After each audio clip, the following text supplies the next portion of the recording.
consuming cloud ad hoc and just expensing it. So together with CFN Networks, Equinix put together a performance hub and data hub solution for them that they could deploy, so that user experience was the same everywhere, and it was secure everywhere for them.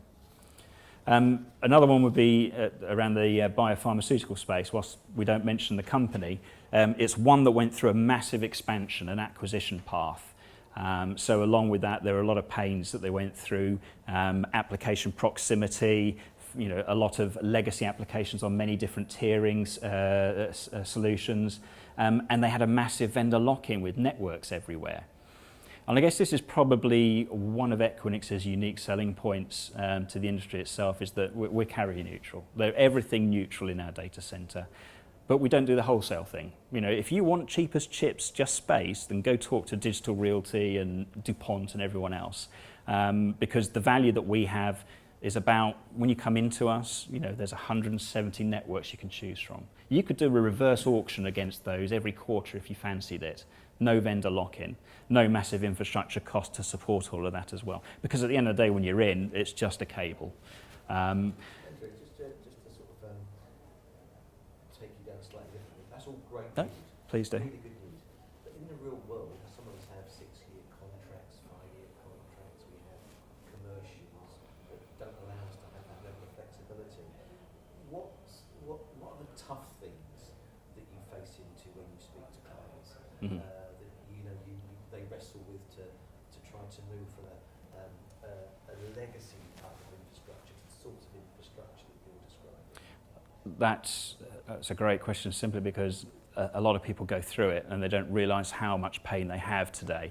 If I put my old Accenture hat back on, it's all about transformation, and transformation takes time. If you know that you've just signed a 6-year contract to do X, Y, and Z, you should know full well in 2 or 3 years' time that you're going to have to start thinking about changing it, or renewing it and stuff like this. So where organisations have aggressively sought to save costs, they've tended to throw that grenade over the fence to an outsourcer, an SI, an SO.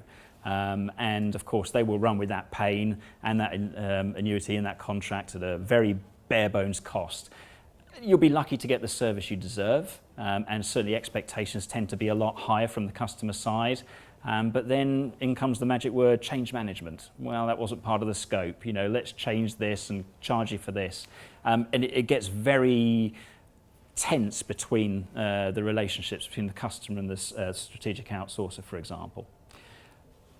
When you come into Equinix as a whole, it's like buying the house, but you can just redecorate rooms as and when you choose.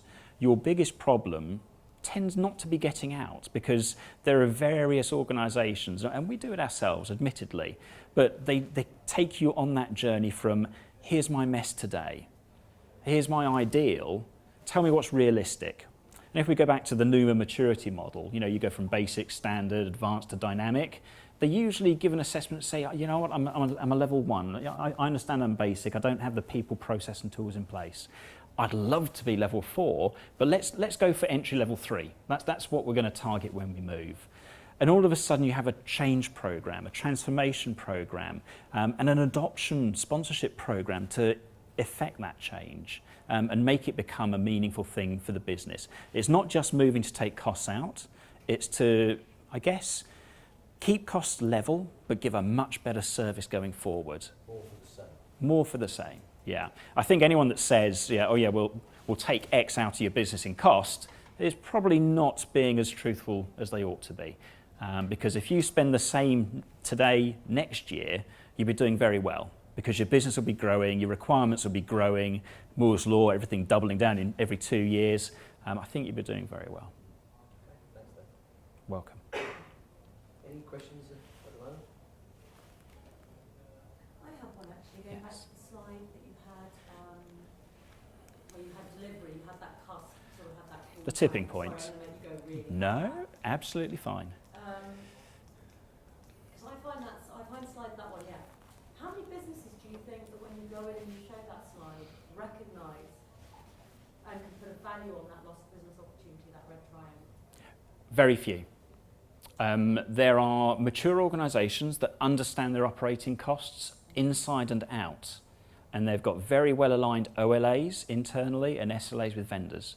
They are few and far between. The biggest pain is actually getting a customer to actually say, you know what, I don't know what I don't know. I think I know this much. I know I don't know this much. I have no idea. I don't even know what should be in there. Having the initial business case presented to them, which is made up of cost, value, service, risk, etc., they tend to think, aha, here's someone I need to work with to help me through and understand, is this 2016 or is it 2020? And even then, you know, what are my next steps? So getting that business case in front of them and educating them is the most important thing.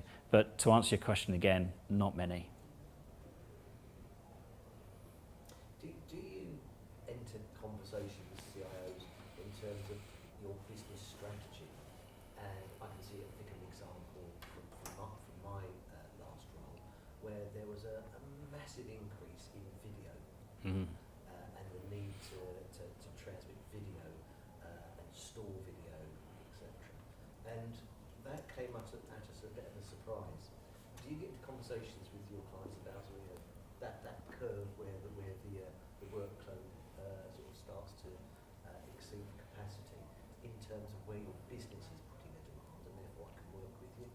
Very much so, because again, organisations understand the social and media impacts that could be leveraged by their business. I use brand placement as a very easy one that we can understand. You know, if you see an advert for Head and Shoulders every day, okay, I get it, it's Head and Shoulders, I'll buy it. But if you don't have that as a view, then you're never going to encapsulate the art of the possible for starters and never going to innovate in your business. But what I see is that people have a view on it, but not an impact of what it's going to have to their business. And whether, you know, there are some motion picture organisations who have literally terabytes of file space for a short movie, but they don't replicate it everywhere. You know, they leverage technologies to get it everywhere. Content delivery networks, you know, Akamai is a great example within Equinix. There are methods, and we try and educate them on what the methods are. And certainly, you know, from where Equinix was when it started up, it was never about data centers. You know, it was about interconnections. So where we talk about the interconnection-oriented architecture, it's fine. You put your stuff with us or keep it with yourselves, but you're trying to hook up with other people and pair off. But you need to understand what the future looks like and what that impact could be. Thank you. Any other questions before we let the other questions? Right, well, thank you very much for listening. Do appreciate it, and enjoy the rest of the day. Okay, Thank you. Thank you very much.